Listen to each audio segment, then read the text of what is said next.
দেখতেছেন বগা লেক। এটার খুব ইতিহাস আছে। সমুদ্রপৃষ্ঠ থেকে প্রায় 600 কিলোমিটার উপরে আর কি, 600 ফুট উপরে।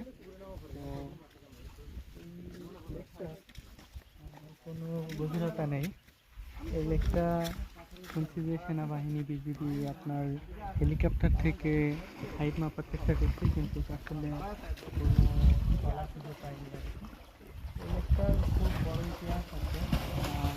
আমি শুনছি আর কি যে এটা হচ্ছে আপনার বগা নামে একটা ড্রাগন ছিল, যে ড্রাগনের মৃত্যু হয় এই জায়গায়, তারপর থেকে এই লেকটার নাম বগা লেক নামে উৎপত্তি হয়েছে।